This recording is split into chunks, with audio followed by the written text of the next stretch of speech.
नमस्कार दोस्तों। आज आपका आरआरबी टेक्नीशियन 24 दिसंबर और शिफ्ट का एग्जाम समाप्त हो चुका है। इन्हें पूछे गए प्रश्न मिल चुके हैं जो आपका 100% रियल ऑथेंटिक क्वेश्चन है। और जिन्हें पीडीएफ चाहिए वो हमारे टेलीग्राम या व्हाट्सएप ग्रुप के द्वारा ज्वाइनिंग कर सकते हैं, या पीडीएफ प्रोवाइड करने के लिए अपना टेलीग्राम या व्हाट्सएप नंबर से ही प्रोवाइड कर सकते हैं। पहला जो प्रश्न है, गोल्डमैन पर्यावरण पुरस्कार 2024 में किसे दिया गया? तो आलोक शुक्ला को दिया गया। प्रसिद्ध पर्यावरण कार्यकर्ता और छत्तीसगढ़ बचाओ आंदोलन के संयोजक आलोक शुक्ला को प्रतिष्ठित 2024 में गोल्डमैन पर्यावरण पुरस्कार के लिए चुना गया। ग्रीन नोबेल पुरस्कार के रूप में भी जाना जाता है। यह वार्षिक पुरस्कार पर्यावरण संरक्षण में उनके उत्कृष्ट योगदान के लिए दुनिया भर में जमीनी स्तर के पर्यावरण चैंपियन का सम्मान करता है। पेरिस 2024 में ओलंपिक शूटिंग प्रतियोगिता पुरुष 50 मीटर राइफल 3 पोजीशन फाइनल में कांस्य पदक किसने जीता? तो सुइपली कुसाले ने जीता। भारतीय निशानेबाज सुइपली कुसाले ने गुरुवार को पेरिस 2024 में ओलंपिक शूटिंग प्रतियोगिता में पुरुष के 50 मीटर राइफल में 3 पोजीशन में फाइनल में कांस्य पदक जीते थे। गति का पहला नियम किससे संबंधित है? पहला नियम जड़त्व के नियम से संबंधित है। दूसरा नियम किसी पिंड के संवेग परिवर्तन की दर लगाए गए बल के समानुपाती होता है।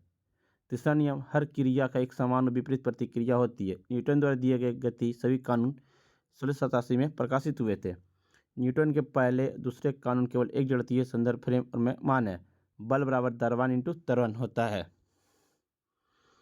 न्यूटन का पहला नियम, पहले कानून में कहा गया कि आराम करने वाली कोई वस्तु आराम से रहेगी और जब तक कोई बाहरी बल द्वारा कार्रवाई नहीं की जाती तब तक गति में एक वस्तु में गति रहेगी। इस कानूनवाद को जड़त्व का कानून भी में जाना जाता है। न्यूटन का दूसरा नियम, दूसरा कानून कहता है कि समय के साथ किसी पिंड के संवेग में परिवर्तन की दर सीधे लागू बल के समानुपाती होते हैं और लागू बल के समान दिशा में होती है। इस कानून को रैखिक गति के संतुलन के लिए भी जाना जाता है। न्यूटन का तीसरा नियम, तीसरे नियम में कहा गया कि दो वस्तुओं के बीच सभी बल समान परिणाम और विपरीत दिशा में मौजूद हैं। तीसरे कानून को कार्रवाई और प्रतिक्रिया के कानून के रूप में भी जाना जाता है। जन धन योजना के कितने वर्ष पूरे हुए? तो 10 वर्ष पूरे हो गए। मोदी सरकार ने 2014 में प्रधानमंत्री जन धन योजना की शुरुआत की थी। इस योजना के 10 साल पूरे हो चुके हैं। अगस्त 2014 में प्रधानमंत्री जन धन योजना दुनिया के सबसे बड़ी वित्तीय समावेशन पहल है, जिसकी घोषणा माननीय प्रधानमंत्री श्री नरेंद्र मोदी जी ने किए थे।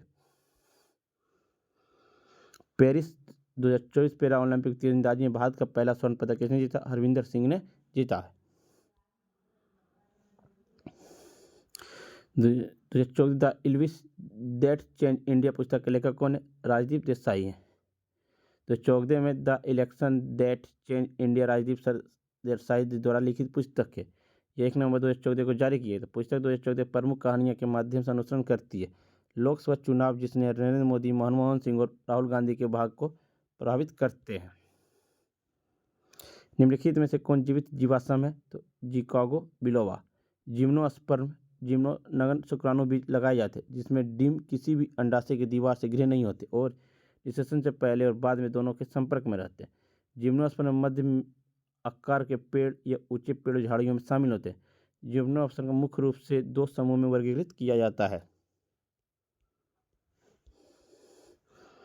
1 किलोवाट 60 मिनट में कितनी यूनिट होगी? 3600 जूल होगी।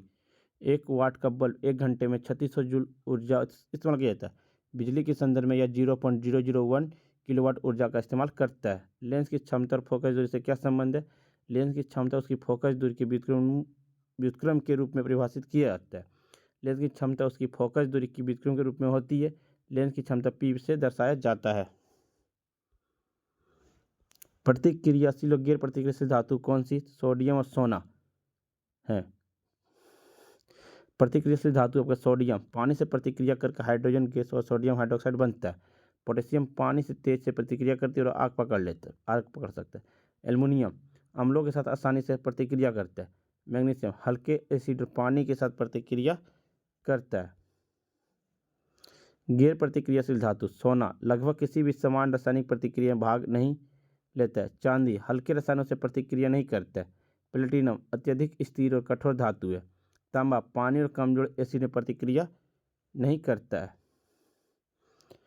अंतर्द्रव्यलिका कितने प्रकार के होती है? 2 प्रकार की। यह कोशिका के अंदर एक विशाल तंत्र होता है। ये झिल्ली युक्त नलिकाओं और सीट से बना होता है। इन नलिकाओं का आकार लंबा, गोल या आयताकार होता है। इसकी रचना प्लाज्मा झिल्ली की तरह होती है। यह सुकेंद्रिक कोशिकाओं में पाए जाने वाला एक झिल्लीदार कोशिकांग है। किसी ठोस के बिना ताल में बदले सीधे गैस में बदलने की प्रक्रिया को क्या कहते हैं? ऊर्ध्वपातन। किसी ठोस के बिना तरल में सीधे गैस में बदलने की प्रक्रिया को ऊर्ध्वपातन कहते हैं। ऊर्ध्वपातन एक ऊष्मा शोषी प्रक्रिया। ऊर्ध्वपातन के विपरीत गैस के ठोस में बदलने की प्रक्रिया को निक्षेपण कहते हैं। मानव प्रजनन तंत्र के कौन कौन से भाग होते हैं? पुरुष जनन तंत्र, इसमें लिंग, वृषणकोश, वृष, अंडकोश, एपिडिमिस, वास्ट, डिफरेंस, प्रोस्टेट और शुक्राणु शामिल होते हैं। महिला में प्रजनन तंत्र, इसमें योनि, गर्भाशय और अंडाशय शामिल होते हैं। रिप्रोडक्शन यानी जनन के बारे में 2 सवाल। प्रोसेस जनन वह प्रक्रिया जिसमें जीवों द्वारा अपने जैसे संतान उत्पन्न करने की क्षमता होती है। यह किसी भी जीव की मूलभूत विशेषता, इसके द्वारा आनुवंशिक पदार्थ का संवहन पीढ़ी दर पीढ़ी होते रहता है। अनैच्छिक क्रिया क्या है? सांस लेना, पाचन, दिल का धड़कन, आँखों को सजगता। अनैच्छिक क्रिया ऐसी क्रिया को कहते हैं जिन प्राणियों में इच्छा शक्ति के कोई नियंत्रण नहीं होता है। रक्षा मंत्रालय की तरफ से योजना लॉन्च हुई थी, नरेंद्र मोदी के द्वारा लॉन्च किए गए थे। अपराजिता योजना किस राज्य सरकार की थी? पश्चिम बंगाल की।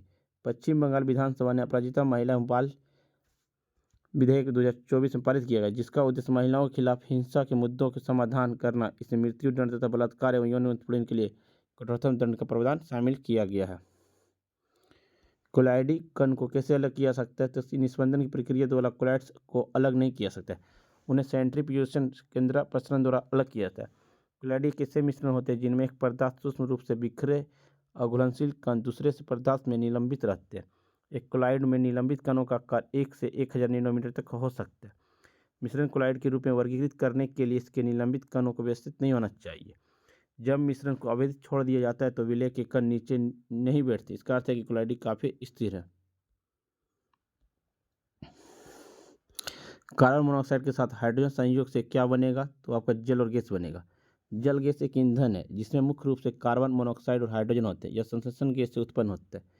इसे ऊष्मा शोषी विक्रिया का उपयोग करके गल करके लाल गर्म को भाप प्रभावित करके बनाया जाता है। जल गैस एक नीली गैस है जिसका उपयोग कार्बनिक रसायनों के औद्योगिक संश्लेषण में और वेल्डिंग, कांच बनाने और अन्य उच्च तापमान वाले औद्योगिक अनुप्रयोग किया जाता है। CO2 प्लस जल गैस। सबसे पहले गोल्ड किसने जीता? 2024 के शूटिंग में अवनी लेखारा ने। किस खेल में दीप्ति जीवनजी ने 400 मीटर में जीती? तो पैरा एथलेटिक में। सक्रियता से पहला और अंतिम तत्व कौन सा? एल्युमिनियम और potassium. Potassium, sodium, calcium, magnesium, aluminium, जस्ता, लोहा, टीन, लेड, हाइड्रोजन, तांबा, मरकरी, चांदी, सोना, प्लेटिनम। किससे कायिका जनन नहीं होता? तो फूल से आपका कायिका जनक नहीं होता। कायिका जनन वह पौधे में वह प्रक्रिया जिसमें पौधे के अंगों से नए पौधे उत्पन्न होते हैं। यह पत्तियां, तने, जड़ों और अन्य कायिका अंगों के माध्यम में हो सकता है। फूल से कायिका जनन नहीं होता क्योंकि फूल प्रजनन का यौन अंग है। इसमें जनन कोशिका का निर्माण होता है, जबकि पत्ती, तना और जड़ कायिका जनन में भाग ले सकते हैं। उदाहरण के लिए पत्ती ब्रायोफ्लम, पत्ती के नए पौधे उत्पन्न होते हैं। तना आलू अदरक है, जड़ शकरंद है। कोशिका का पुरुष जनन अंग शुक्राणु टेडपोल के आकार का होता है जिसकी लंबाई 60 माइक्रोमीटर होती है। शुक्राणु उत्पादन यौन से लेकर बुढ़ापे तक जारी रहता है। शुक्राणु गुणवत्ता लगभग 45 वर्ष की आयु में कम हो जाती है। शुक्राणुओं का परिपक्व होना एपिडिमिस में होता है। एपिडिमिस एक कुंडलित ट्यूब है जो प्रत्येक अंडकोश के ऊपर होती है। शुक्राणु का भंडारण वास्ट डिफरेंस में होता है। शुक्राणु के साथ मिलकर तरल पदार्थ बनने में वीर बनता है। वीर प्रोटेस्ट सेमिनल वेसिकल से मिलकर बनता है। शुक्राणु के साथ मिलकर तरल पदार्थ बनने से वीर बनता है। वीर प्रोस्टेट सेमिनल वेसिकल से मिलकर बनता है। अब देखिए आपका फर्स्ट शिफ्ट का तेलों को हाइड्रोजनीकरण कौन सी क्रिया? रासायनिक क्रिया। तेल का हाइड्रोजनीकरण एक ऐसी रासायनिक क्रिया जिसमें तरल असंतृप्त वसा ठोस या अर्धठोस संतृप्त वसा परिवर्तित किया जाता है। हाइड्रोजनीकरण वह प्रक्रिया जिसमें असंतृप्त वसा के अणुओं को डबल बॉन्ड्स में हाइड्रोजन जोड़कर उन्हें संतृप्त बनाया जा सकता है। तारों का टिमटिमाना किसके कारण? प्रकाश के अपवर्तन के कारण होती है। वह घटना जिसके द्वारा प्रकाश के एक किरण अपने मार्ग में तो मुड़ती ही है। जो एक पारदर्शी माध्यम से दूसरे तक जाती है तो उसे प्रकाश का अपवर्तन कहा जाता है। जलवायु दिवस 2024 की थीम की जलवायु कार्रवाई की अग्रिमी पंक्ति या शांति के लिए जल। बीज धरोहर समिति के 46वां सत्र कहाँ आयोजित किया गया? तो नई दिल्ली में आयोजित किया गया था 21 से 31 जुलाई तक। यूनेस्को की स्थापना कब हुई? 15 नवंबर 1945 को हुआ था। इसकी मुख्यालय जो है आपका पेरिस, फ्रांस पेरिस में है। भारत का रक्षा बजट कितना है? 6,21,940 करोड़ है। उड़ीसा में किस पार्टी की सरकार बनी? बीजेपी की। 78 सीटें जीती है। मुख्यमंत्री मनमोहन चरण मांझी है। 51 सीटें जनता दल जीती है, बीजू पार्टी। अधिग्रहण परिषद के अध्यक्ष कौन होते हैं? तो रक्षा मंत्री होते हैं। रक्षा मंत्री आपका वर्तमान में राजनाथ सिंह है। अगस्त 2024 में मैया सम्मान योजना किस राज्य द्वारा शुरू किया गया था? झारखंड राज्य के द्वारा शुरू किया। इस योजना के तहत 21 साल से 50 साल की महिलाओं को अभी वर्तमान में 2500 रुपये दिया जाएगा। दाब का सही मात्रक क्या है? ये प्रश्न आपका 2 बार पूछा गया था फर्स्ट सेट में। पास्कल। लंबाई का मीटर, द्रव्यमान का किलोग्राम, समय का सेकेंड, तापमान का केल्विन, विद्युत धारा का एम्पियर, ज्योति तीव्रता का कैंडल, पदार्थ की मात्रा का मोल, दाब का पास्कल, ऊर्जा या कार्य का जूल, वेग का मीटर प्रति सेकंड, बल और भार का न्यूटन होता है। शास्त्रीय शतरंज में प्रतिष्ठित 2800 ELO रेटिंग बैरियर के पार करने वाले विश्वनाथ आनंद के बाद दूसरे भारतीय बनकर इतिहास किसने रच दिया? ग्रैंड मास्टर अर्जुन एरिगेसी ने, तेलंगाना के रहने वाले। टावर से गिरने पर कौन सी ऊर्जा मिलेगी? टावर से गिरने पर आपके मुख्य रूप से गतिज ऊर्जा और स्थिति ऊर्जा मिलेगी। शुरुआत में गतिज स्थिति ऊर्जा, जब आप टावर पर खड़े होते हैं तो आपकी ऊर्जा मुख्यतः स्थिति ऊर्जा में होती है। यह इस पर निर्भर करती है कि आप कितनी ऊंचाई पर आपका द्रव्यमान कितना है। हाइड्रोनिक किसी विक्रिया योगात्मक अभिक्रिया। हाइड्रोनिक प्रक्रिया में निकेल, प्लेटिनम जैसे उत्प्रेरक का इस्तेमाल किया जाता है। हाइड्रोनिक प्रक्रिया हाइड्रोकार्बन के प्रकार के आधार पर कुछ उत्प्रेरक स्थितियों और नियंत्रित तापमान के तहत प्रभावी होती है। हाइड्रोनिक के जरिए वनस्पति तेलों के वनस्पति घी में बदल दिया जाता है। मक्खन का परिक्षेपित चरण क्या है? मक्खन में परिक्षेपित प्रवस्था तरल होती है। मक्खन में परिक्षेपित प्रवस्था तरल होती है। मक्खन एक कॉमेडियन विलयन है। इसमें परिक्षेपण के माध्यम से ठोस होता है। ग्लूकोज में 6 कार्बन परमाणु होते हैं तो पाइरुवेट में कितने परमाणु होंगे? ग्लूकोज में 6 कार्बन परमाणु होते हैं तो पाइरुवेट में 3 कार्बन परमाणु होंगे। फ्रेंड्स, आपको वीडियो पसंद आ रही तो लाइक, शेयर, सब्सक्राइब जरूर करें। गर्मियों में सूती कपड़ा क्यों पहनते? गर्मियों के दौरान हम बहुत पसीना आती है, इसलिए खुद को ठंडा रखने के लिए सूती कपड़े पहनते हैं। ऐसा इसलिए क्योंकि पसीना हमारे शरीर से गर्मी प्राप्त करके वाष्प में बदल दिया जाता है। वाष्पीकरण को व्यक्त ताप के बराबर ऊष्मा शरीर द्वारा अवशोषित होती है। यह शरीर को ठंडा रखने में हमारी मदद करती है। कपास पानी का एक अच्छा अवशोषक है और यह पसीने को अवशोषित करता है और आसपास के वातावरण के संपर्क में आने से आसान वाष्पीकरण प्रेरित होता है। पेड़ में कौन सा भित्ति होती है? पादप भित्ति। यह सेल्यूलोज के पेक्टिन होती है। काइटिन एक बड़ा संरचनात्मक पॉलीसेकेराइड और ग्लूकोज का भी उत्पन्न। यह एक कठोर पदार्थ जो आर्थ्रोपोडा के वही कंकाल में पाया जाता है। कुछ कवक और शैवाल की कोशिका भित्ति भी होते हैं। पादप कंकाल, पादप कोशिका भित्ति सेल्यूलोज और पेक्टिन से बनी होती है। यह पौधे की वृद्धि के समर्थन करने के लिए एक संरचनात्मक ढांचा प्रदान करते हैं। कोशिका भित्ति रोगजनकों के खिलाफ रक्षा पहले की पंक्ति के रूप में भी कार्य करती है। पेक्टिन यह एक पॉलीसेकेराइड पदार्थ है जो अधिकांश पौधे की कोशिका भित्ति भीतर फाइबर में पाई जाती है। यह पौधे की कोशिका संरचना में योगदान देता है। म्यूरिन यह एक बहुलक है जो अधिकांश जीवाणु की कोशिका भित्ति को बनाता है। यह एन एसिटाइल ग्लूकोसेमाइन और एन एसिटाइन ग्लूकोम्यूरिक अम्ल नामक वैकल्पिक अणु की श्रृंखला से बनाता है। निम्नलिखित में कौन सा प्राणी अपना लिंग बदल सकता है? तो घोंघा। घोंघा अपना लिंग बदल सकते हैं। घोंघा बात द्विलिंगी है। इसमें नर और मादा प्रजनन अंग होते हैं। वे एक साथी के साथ संभोग करते समय शुक्राणु और अंडे का उत्पादन करने में सक्षम होते हैं। घोंघे का नर प्रजनन अंग कभी भी घोंघे का मादा जननांगों से निषेचित नहीं कर सकता। जब दो घोंघे अलग हो जाते तो प्रत्येक घोंघे के अंडे दूसरे घोंघे के शुक्राणु द्वारा निषेचित होते हैं। स्वतंत्र रूप से गिरने वाली वस्तु का भार कितना होता है? शून्य होता है। स्वतंत्र रूप से गिरने वाले एक पिंड की गति जहाँ किसी वस्तु पर कार्य करने वाला एकमात्र बल होता है। स्वतंत्र रूप से गिरने वाली वस्तु को त्वरण के गुरुत्वाकर्षण के कारण त्वरण कहा जाता है क्योंकि वस्तु पृथ्वी की केंद्र की ओर खींच जाता है। गुरुत्वाकर्षण के कारण त्वरण पृथ्वी की सतह पर स्थिर होता है। इसका मान 9.8 मीटर प्रति सेकंड स्क्वायर होता है। भार या एक निकाय पर लगने वाला गुरुत्वाकर्षण बल का माप होता है। भार के लिए सूत्र के निम्न द्वारा दर्शाया गया है। मेडल में कौन सा गुण देखा कि मेडल ने अपने प्रयोग के लिए मटर के पौधे के साथ जुड़ो अशोक के लक्षण को देखा है? तने की ऊंचाई, फूलों का रंग, फूलों का स्थान, फली का आकार, फलों का रंग, बीज का आकार, बीज का रंग। तने की ऊंचाई, लंबाई, लंबा बोना, फूलों का रंग बैंगनी सफेद, फूल का स्थान अच्छे सिरा, फली का आकार स्फटिक संकुचित, फली का रंग हरा पीला, बीज का आकार गोल झुर्रीदार, बीज का रंग पीला हरा। जॉन मेंडल सिद्धांत। मेंडल ने बगीचे में मटर के कोई विपरीत दिखाने वाले लक्षण का इस्तेमाल किया, जैसे गोल झुर्रीदार बीज, लंबे छोटे पौधे, सफेद बैंगनी फूल आदि। उन्होंने विभिन्न विशेषताओं वाले मटर के पौधे के लिए एक लंबा पौधा, एक छोटा पौधा, उसे संतुलित पैदा की। अब लंबी या छोटी संताइयों के प्रतिशत की गणना की है। अवतल में कब समान प्रतिबिंब बनेगा? अवतल दर्पण समान प्रतिबिंब तब बनता है जब वस्तु के वक्रता केंद्र पर रखी थी है।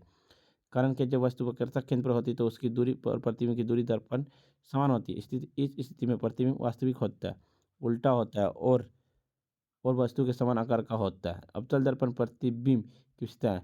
वस्तु की वक्रता केंद्र पर प्रतिबिंब स्थिति की वक्रता केंद्र पर प्रतिबिंब के आकार वास्तविक और उल्टा प्रतिबिंब के आकार वस्तु के आकार। परावर्तन करिए। जब वस्तु वक्रता केंद्र पर होती है तो परावर्तन के बाद किरण दर्पण के दूसरी और उसी स्थान पर मिलती है जिससे प्रतिबिंब का आकार समान होता है। जब चम्मच के अंदर की ओर मुड़े हुए भाग में दिखता है तो उस इमेज उल्टा बनता है। या किस दर्पण के कारण?